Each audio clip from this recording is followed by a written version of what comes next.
मित्रांनो, आज आपण ज्या औषधाबद्दल माहिती घेणार आहोत ते एक मिनरल किंगडमचं होमिओपॅथिक औषध आहे आणि खूप सामान्यपणे कॉमनली लागणारं, अगदी नेहमी प्रॅक्टिसमध्ये लागणारं औषध आहे.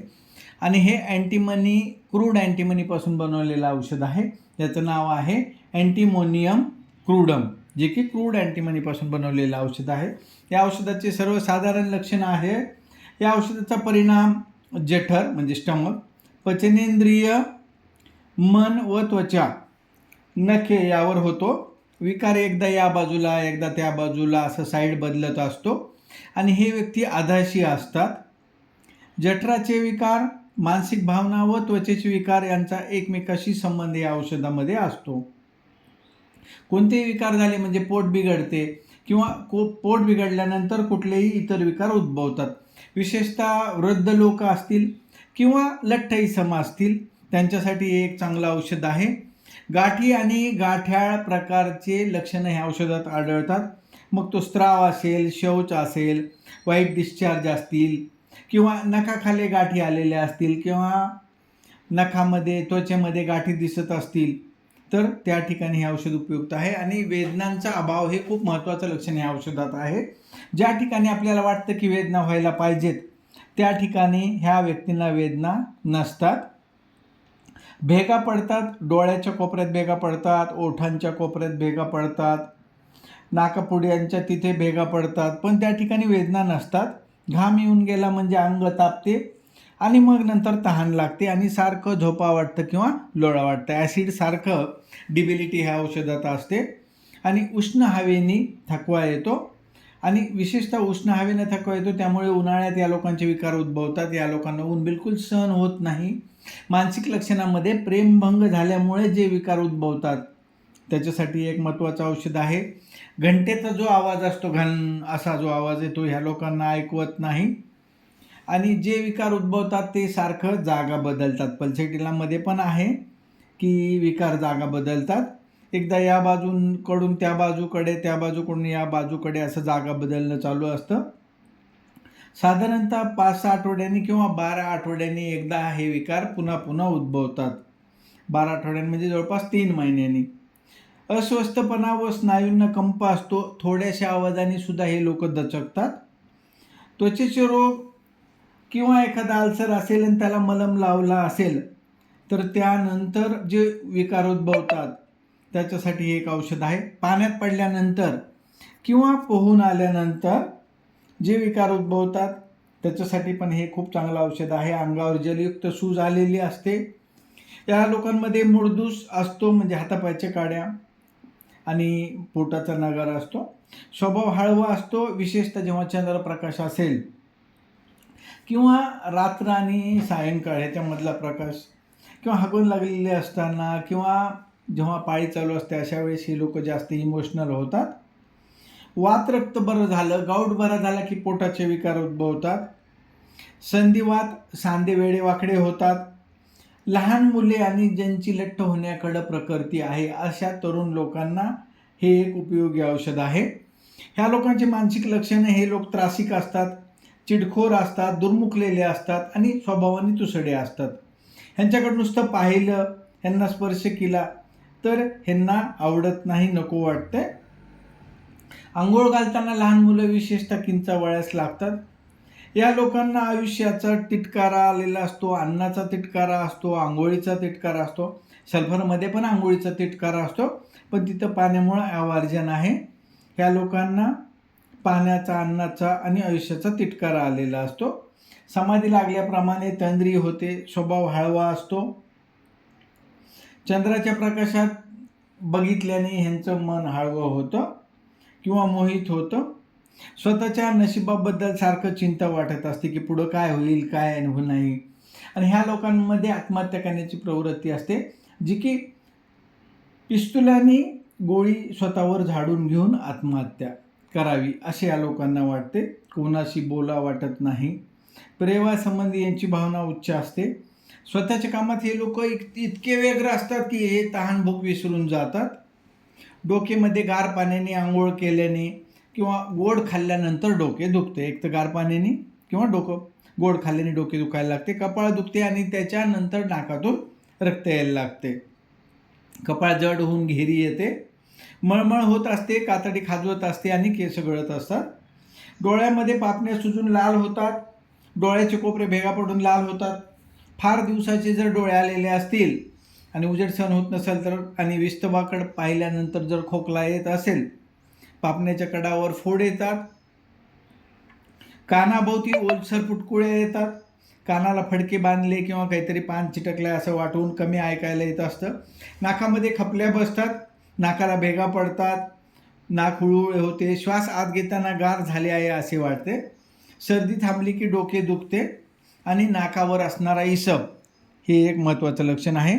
चेहऱ्याच्या हनवटीवर गालावर उगवण येते व ती फुटून पिवळसर खपल्या बसतात, ओठांच्या कोपऱ्यांना भेगा पडतात, जिभेवर दुधासारखी किंवा चुना फासल्यासारखा जाड थर जमतो. खूप महत्त्वाचं आणि विशेष लक्षण आहे.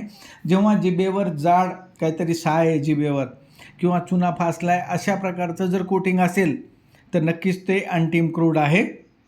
तोंड येत असते, जिभेने किंवा इतर कोणत्याही प्रकारे दातांना स्पर्श झाला तर त्यातून कळा येतात.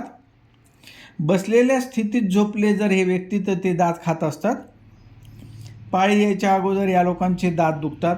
तोंडाच्या भोवती आणि नाकावर इसब हे एक महत्त्वाचं आहे या लोकांमध्ये. हिरड्यातून रक्त येत असते, घशात काहीतरी अडकलं आहे असं वाटून सारखं गिळावं असं या लोकांना वाटतं. गार पाण्याच्या स्नानाने घसा बसतो, अति बोलण्याने आवाज कर्कश होतो, पोटामध्ये सारखं भरल्यासारखं वाटतं, खिरीसारखे किंवा पाण्यासारखे किंवा गाठी असलेले शौच होतात, जुलाब व मलावरोध आलटून पालटून असतो, म्हणजे अल्टरनेट डायरिया आणि कॉन्स्टिपेशन असं जर असेल आणि जिभेवर पांढरा थर असेल तर नक्कीच ते अंटिम क्रूड आहे. विशेषतः वृद्धपणी आतड्यात स्क्रू पेळल्याप्रमाणे वेदना होत असतात, मूळव्याधामध्ये झणझण होऊन त्या ठिकाणी आग होते, शौचात नुकतीच पांढरी आव पडते, गुदद्वारातून बुळबुळीत चिकट स्त्राव येत असतो, त्यामुळे कपड्यांना पिवळे डाग पडतात, जठरमध्ये म्हणजे स्टमकमध्ये अजीर्ण अपचन असते, अन्नाचा तिटकारा, आंबट पदार्थ विशेषतः लोणचं ह्या लोकांना खूप खावं वाटतं, ढेकरा येत असतात, ढेकरांना खाल्लेल्या अन्नाची चव असते, ओकाऱ्या खाण्याने पिण्याने जास्त होतात, मळमळ होत नाही पण उलटी होते आणि उलटी झाली तरी मळमळ थांबत नाही आणि बरं वाटत नाही, पोटामध्ये दाबल्याने दुखते, संधिवातात किंवा गाऊटचे दुखणे कमी व्हायला लागले की पोटाचे विकार होतात, ओकारे येताना आचके येत असतात लहान मुलांमध्ये, दूध प्यायल्यानंतर मूल ओकते, जे ओकारी असती लहान मुलांची त्याच्यामध्ये दुधाच्या गाठी पडतात आणि त्यानंतर मूल दूध पित नाही, चिडचिड करत असते, तहान लागत नाही, एखाद्या रोगातून उठलं तरी भूक लागत नाही, मूत्रेंद्रियामध्ये मूत्रमार्गात लघवी होताना कापल्याप्रमाणे वाटत असते, लघवीला सारखं जावं वाटतं व त्यावेळेस आग होते आणि पाठ दुखते, खोकताना नकळत लघवी होणे हे एक महत्त्वाचं लक्षण या औषधात आहे. लघवीला दुर्गंधी वास असतो, पुरुष जनेंद्रियामध्ये त्या त्वचेभोवती पुटकुळ्या येतात, शिश्नवांड वाळतात, वैश्विक वासनेमुळं शारीरिक अस्वस्थता असते, प्रश्नाला चावल्यासारखी खाज येत असते, स्त्रियांमध्ये व्हाईट डिस्चार्जमध्ये पाण्यासारख्या गाठी पडतात, विटाळ जाताना गर्भाशयात दाबल्यासारखे वाटून सर्व अंग बाहेर येत आहे की काय असे वाटते, पाळी येण्याच्या अगोदर दात दुखावयास लागतात, ओहरीमध्ये दाबल्याने दुखतात, प्रेमभंग झालेल्या तरुण मुलींच्या ओहरीमध्ये दुखावयास लागते, गरोदरपणी मळमळ होणे, ओकाऱ्या होणे, जुलाब होणे हे लक्षणे औषधात आढळतात, थंड पाण्यात स्नान केल्याने पाळी यायची बंद होते, विटाळ एकदम बंद झाल्यावर कामोन्माद होत असतो, श्वसनेंद्रियामध्ये कोरडी खोकल्याची ढास लागते पण उत्तरोत्तर तिचा जोर कमी होत जातो,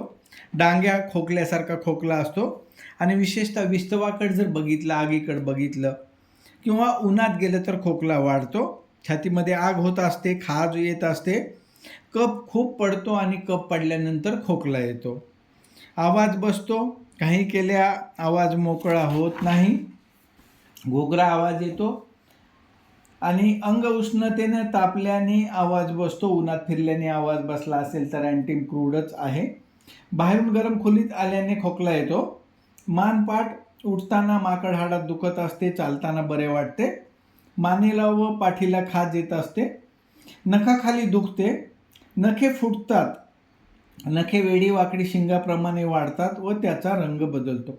फार कमी औषधं आहेत जे नखावर काम करतात. आपण याच्या आधी पण बघितलं की फार कमी औषधं आहेत जे नखावर केसावर काम करतात. हे एक महत्त्वाचं औषध आहे ज्यामध्ये नखे वेडी वाकडी शिंगाप्रमाणे वाढतात, त्यांचा रंग बदलतो, बोटाचे सांधे दुखतात, कोपर सुजते, कोपर दुखते आणि असं चमकल्यासारखं तुकतुकीत दिसत असते, पावलांना घाम येतो त्यामुळे त्वचा पावलाची सुरकुतलेली असते, तळपायांना घट्टे पडलेले असतात त्यामुळे चालता येत नाही, बारीक टोचल्यासारखे वाटत असते, गुडघे दुखत असतात, स्नायूंना पेटके येत असतात, लिहिताना हात थरथर कापतात आणि अशक्त वाटतं. त्यामध्ये दुर्गंधी आणि वास येतो अशा प्रकारचे गॅसेस होतात.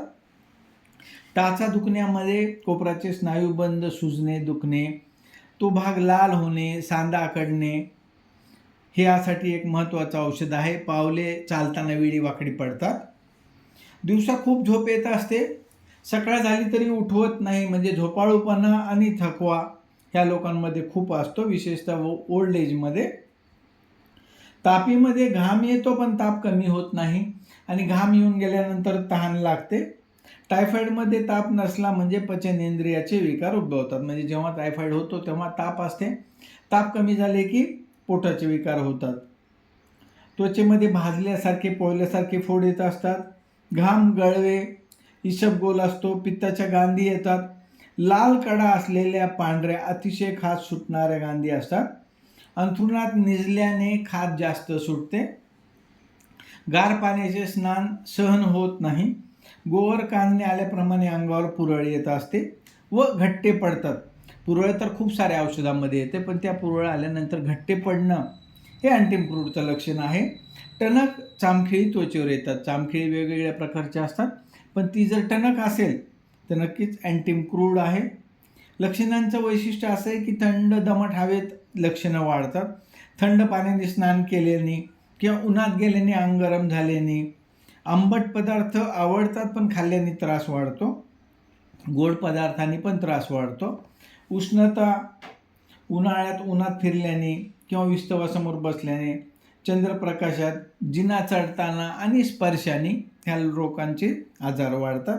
ह्या लोकांना ओला शेक दिला तर बरे वाटते आणि मोकळ्या हवेत गेल्याने, पल्सिटिलासारखं मोकळ्या हवेत फिरल्याने ह्या लोकांना बरं वाटते आणि विश्रांती घेतल्यानंतर बरीचशी लक्षणे कमी होतात.